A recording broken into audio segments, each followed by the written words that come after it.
Hello, welcome to this episode of the UnNoticed Entrepreneur with me, Jim James. And today we're meeting Mark Asquith, who's in Manchester. And Mark is the founder and now managing director of an amazing podcast hosting and podcast growth platform called Captivate. Mark, welcome to the show. Thank you very much, Jim. Pleasure to be around. Well, it's a pleasure to meet you because you're really known as Mr. Podcasting UK. You built Captivate from a platform with your business partner in the northwest of England to hosting over 10,000 shows in a relatively short amount of time. And I'd love to have a chat with you and hear how you have managed to get that business to be so successful, leading ultimately to the acquisition by Global. So welcome to the show, Mark. Where do we start? Do you want to share with us how you built Captivate and what it does? Let's start there. Yeah, absolutely. It's the old cliche of just scratching your own itch, really. I've been in podcasting for a decade now, maybe just over a decade, I think. This is sort of back in the old days when there was only a couple of hosting platforms out there. So I was very fortunate to get into podcasting in the UK. Well, not many people in the UK were in podcasting. I can probably count like a handful of people, maybe the Cornucopia guys in Sheffield, maybe Ant McGinley, certainly Colin Gray.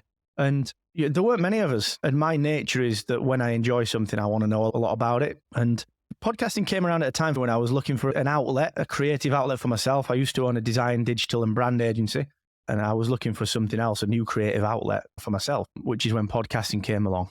It was fortunate in podcasting. I could go to the conferences. I just missed out on the first podcast movement by like a week. I just couldn't make it. But I spoke at the second one and I've done ever since. Same at Podfest. I was out there in the US at these conferences that everyone now wants to go to. And I was probably the only British guy, certainly one of two, myself and Colin. We were there before anyone else was, just because we enjoyed it, you know? And it was interesting because no one really cared too much about podcasting. So I started a couple of podcasts, started a pop culture podcast, started a business podcast. But I was fortunate in three ways. Number one, when I get into something, I get into it. And then number two, I was fortunate enough because I come from a marketing and branding background and a design and digital background, there was a lot of skills there that I could take from the sector I was in and apply to podcasting when no one else was applying it to podcasting. You know, like now everyone's talking about how do you market your podcast? How do you grow your podcast? How do you do this? How do you do that? And there wasn't many people talking about it when I got into it. So I was able to say, well, look, if I was building a product, if I was marketing a business, here are the things that I'd do. Here's how it works for your podcast. And no one was doing it. So that's the second thing. And the third thing was when I was putting the tech together for my own podcast, so the digital tech, the online tech, building a web presence and so on, there was a huge gap in the market for WordPress. I had a lot of entrepreneur people wanting to do websites and wanting to build like integrated hosting with their websites for their audio and to get their analytics in there. And no one was doing it. There was maybe one company, Blueberry, doing it, the tiniest little smidgen. So we just built a business called Podcast Websites, fully managed WordPress service with integrated audio hosting, which then led to Captivate later. So yeah, to get right back to the question, I started Captivate because I was there. You know, I used to, before the lockdowns hit in 2020, we were out in the US 5 months of the year, 6 months of the year at the podcasting conferences. And it's fortunate that I just got to know everyone. So I was able to kind of ask people. I would just get this immense feedback without asking or trying, because people just say, oh, isn't it annoying that you can't do this? And then at the same time, I've produced 1,500 or so podcast episodes myself and still do. So, you know, you take all the user feedback that you're getting from people on the ground, plus all my own experience of, God, why can't a hosting company do this? Why can't a platform do that? Why can't such and such? And you bring it all together and, you know, we create Captivate, and that's what happened, which is fun. Having used Captivate and seen it, it's a really powerful platform that you've built there. Amazing. And to have 10,000 shows hosted. Would you say then the secret was this going out and speaking, Denmark? And why America? Why not, for example, be talking maybe in continental Europe more? Just share with us the strategy there for customer acquisition. It wasn't a strategy for customer acquisition. It really wasn't. It was just, there was nothing continental Europe. There was nothing in Britain. Everything was the US. Literally everything. If you look at the trends in podcasting overall, the market share of whether it's listenership, whether it's production, whether it is hosting companies, even our own market share at Captivate is still heavily biased to the US. And that's because of what it was like. You know, that's equalizing out much more now, but the legacy customers are very significantly skewed towards the US. Plus, if you get to go to a conference in Vegas, you're not going to argue, are you? So it was fortunate. Yeah, I absolutely agree. A nice place to go and promote. You mentioned that podcasting still is predominantly America. Do you think then from an entrepreneur's point of view, if you're building a business into Europe, for example, or into Asia, that having a podcast should be part of your strategy? Does it really make sense to have a podcast unless you're focused on America? Oh, yeah, I think there's two separate questions there. I think the America part I don't think that matters anymore. I think it's, there are enough people in enough territories that know enough about podcasting that it will work if you choose to make it work. Question of whether you should have a podcast in your mix, though, is very different. And I love podcasting. I've been doing it now for over 10 years. It's my job. It's my career. It's what I enjoy doing. And I would, even if I didn't have Captivate, even if I didn't now work for Global, even if I didn't speak all over the world doing it and write on it and educate on it, I would still podcast. I would still talk about Star Wars or DC or whatever, So I'm saying that for some context because there's no point starting a podcast unless you can put time into it. It's often, sadly, other entrepreneurs who are selling podcast courses because they think, well, wait a minute, I can make a quick buck doing this because everyone wants to get into podcasting. And that's the problem, is that sort of used to be true. Like 6 years ago, 7 years ago, there wasn't that many podcasts around. There was still only 200, 300,000, which against 50 million blogs and God knows how many YouTube channels. Yep. It was sparse. So you could create any podcast and generally get a decent listenership. As a business owner, enough to build some kind of funnel, some kind of sales focus. If that was your goal, you could do that. Now you can't, because now there are millions of podcasts and parodied in TV shows and movies. That's how obvious it's become to have a podcast these days. So I think what you've got to consider is it's like anything, if I was to set a YouTube channel up, I could do it now. I could just do a YouTube channel on my phone and I could publish to YouTube. Would it grow? Well, probably not, because I'd need time and tactics and strategy. So yeah, podcasting is as good as any other medium. It's got a little bit of an edge over certain mediums. So like YouTube, it's got a certain edge over YouTube in that it can be passively consumed and it can be consumed in more diverse ranges of places. So the car and walking and so on. But it will not work for you unless it's good. Like, I hate the whole, let's take a YouTube video and repurpose it to audio. I think that's crap. What's the point? It's silly. Yeah, the different formats actually, aren't they? Different design intent. Yeah, that is exactly it. Yeah, the design is so different. And even vice versa, we ran an experiment during lockdown. Like, what if I just publish my podcast to YouTube? And I'm like, get ready, there's some music incoming. But I'm like, welcome to Podcast Accelerator. This is Mark Asquith, blah, blah, blah, blah, blah. Let's have a good time. I'm going to talk to you about Twitter threads for podcasting growth. On a podcast, that sounds great. On YouTube, the content is good content, but the comments were like, dude, what are you doing with your music, man? Turn the music off. And It was great to experiment with it. I love doing it, even though you get people in the comments and you just have a bit of banter with them.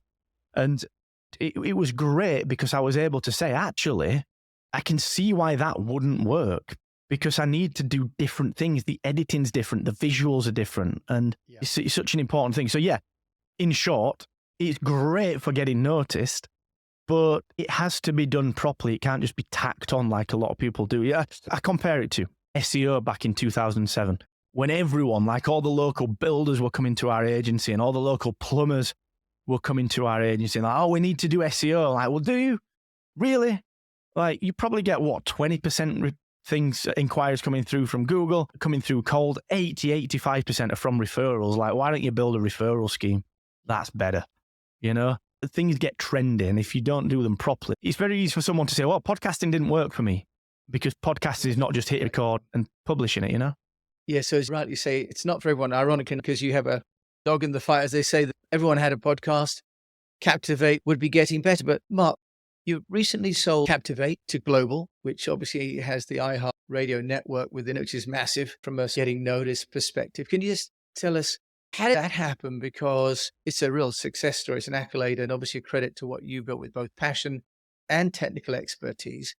From the marketing and outreach, investor relations, can you just talk us through how you manage that? I hate investors. We have no investment whatsoever. We were fully bootstrapped. Started working for myself because I don't like people telling me what to do.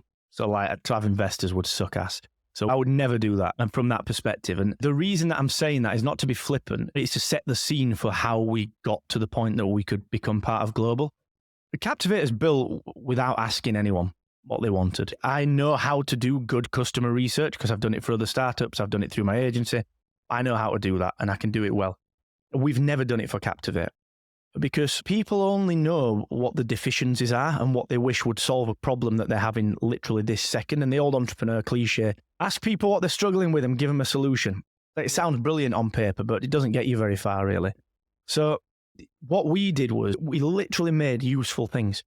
And what I mean by that is we didn't ask people, what would you use this thing? So for example, would you use a dynamic show notes builder that saved you 30 minutes in your show notes? I know people would, but if I were to ask people, would you pay for it? They would say no, because it's not that much of a problem. But the thing is, we went into Captivate with the strategy as follows: the hosting part of it, the analytics part of it, the bit that every host should be the best looking, it should be the easiest to use, but we shouldn't be applauded for that, because that is the basic. Like, if we can't do that, we shouldn't be in the game. So we made that the best it can be, and it is one of the best in the world. It's the easiest to use, and we get commended on that. You can see that on Trustpilot. But then we've got to do two other things. We've got to have the best support in the industry, which we have. Again, you can look at Trustpilot for that. We've got everything support focused. I still do support, and I've sold the damn thing, and I still do support. And then the second extra thing that we should do is build an ecosystem of product that sits around Captivate's hosting offer and that will help people with their daily podcasting lives. And that is all we should do. And we should probably give all of that away as part of the hosting cost, because if people keep hosting, we get bigger, they get bigger, everyone wins. So that's the way we did it. When it comes to networking, marketing, and getting noticed, I am naively simple when it comes to marketing. My approach to marketing, to networking, is the same as my approach to this conversation, which is the same as my approach to a conversation in the bar with my friends, which is to just be unequivocally yourself. And so through 10 years of speaking, giving everyone the time of day, and trying to help as many people as possible and connect as many people to other people that can help them as possible, I just built up a great network. And then when it came to the fact that Global were looking to acquire a hosting platform, like, they came to us. I'll tell you the story about us. Yeah, that's a great accolade, isn't it? Yeah. Yeah, and it's great. Honestly, I love Global. We weren't looking to sell it, and I'll tell you that story in a second. But Global came to us, and it was such a good fit because they're just nice people, and they love what they do. They love audio. They love creating. They love on air, and they love broadcast, and they love podcast, and they love it. So it was such a good fit. But the reason that they came to us, and the reason that it fit, was because our personality is such that it didn't matter if it didn't. We still had a good business. So we could be very choosy about if we wanted to get acquired and to become part of something different. And what was good about that was that the product stood alone. You know, the product is incomparable to any other hosting company, because on paper it's hosting, but where else do you get integrated guest booking, dynamic show notes? Where do you get Amy? Where do you get all of the other stuff that we do? Integrate. Yeah. Yeah. But also it's not just integrate, it's created a toolkit that simply didn't exist and still doesn't. And, you know, and then you overlay that there's me and Kieran who have all this experience, and I'm pretty outspoken. Yeah. And you're out there. Yeah. And that was part of it. So we weren't looking to get acquired. We tested the water to see. So we basically thought to ourselves, right, we've got two options with this. We're bootstrapped up. We can either get acquired. There's a TEDx talk that I did a couple of years ago, which is about choose happiness, choose control. If anyone has seen that, they'll know that I do not like anyone dictating what I do at all. So to get acquired was like the last thing on our mind, because why would I want to get a job and other people be able to tell me what to do? It didn't fit with the last 20 years of my life. So we had the other opportunity, which was, well, in that case, we can keep building Captivate. But like any good entrepreneur, like any good startup founder, you've got to test your assumptions. So we stuck Captivate on Micro Acquire, which is like a site to kind of sell smaller businesses. And we had no intent of selling it. The valuation wasn't even right on there. We literally just finger in the air made it up. And the valuation that was on there was way off. We started talking about with Kieran and the team, and we very rapidly went through the process saying we do not want to get acquired, because everyone's a tire kicker and is looking to strip Captivate for the tools and strip it down to its bare parts. They don't necessarily want strong-willed founders in place like us. They just want to strip it for its MRR. And that's when we decided we didn't want to sell. So we put the head down last year and we just said, well, we'll just keep growing it. And then Global came along, and because we weren't looking to sell, we were much more open to the conversation, because there was nothing to lose. It's not like oh my word, we need this acquisition, so we have to do everything that they want. It was just, well, they seem like decent people. You know, we were in there at a very high level as Global. Kieran and I are in a very high level. So it's not the people at the highest level are good people. What's their vision? And their vision is carry on doing what you're doing and keep building Captivate. But actually, you get the opportunity to work on the wider podcasting industry as well, which we wouldn't be able to do if we were just siloed into Captivate. It was fascinating that it just came from being a genuinely around, just being a genuinely active person in the industry. And I think that's one thing, just to finish up on that, is that certainly in podcasting right now, but I think in a lot of business industry, people get into it because they think they can make money, and they can.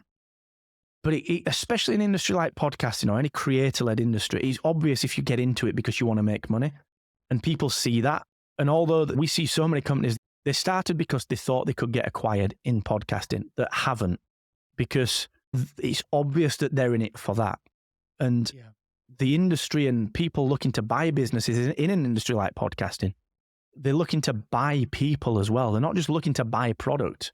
They're looking to buy people, and it stands out a mile. So that's very important, is to be genuine. Yeah, and I think that maybe leads us to the final question, Mark, about what would be your number one tip to my fellow unnoticed entrepreneurs? You've started something, many businesses, you've built this through genuine hard work and commitment to the product and to the industry as well.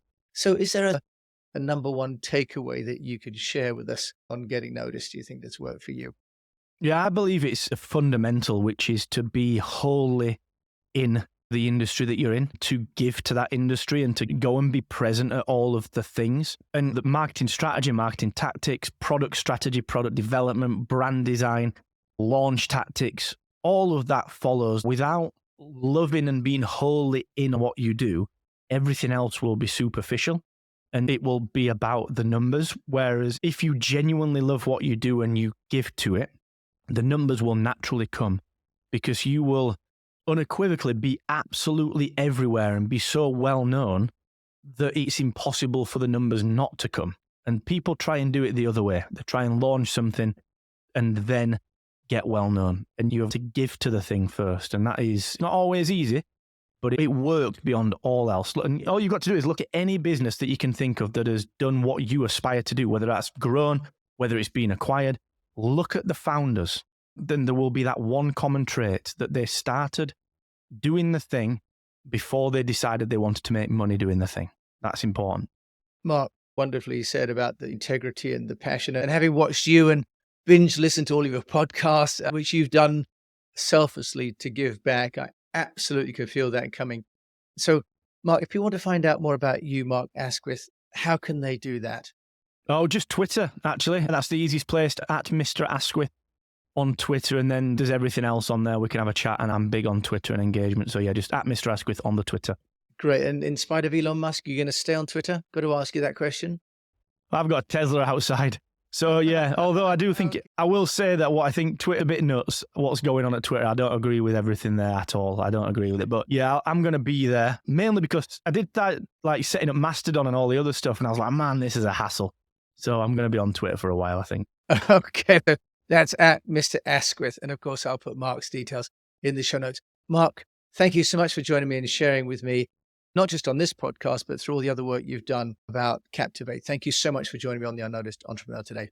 No, it's a pleasure, Jim. Thank you for having me. And look, for everyone of us, the Unnoticed Entrepreneurs, you've heard that podcasting is good as long as you're committed to it. And also that really ultimately to get noticed, you have to be passionate and committed to what you're doing and who you're serving. So a wonderful message from Mark. And of course, if you've enjoyed this, do please share this with a fellow entrepreneur. And if you've really liked the show, please rate it, because that really helps. And until we meet again, keep on communicating.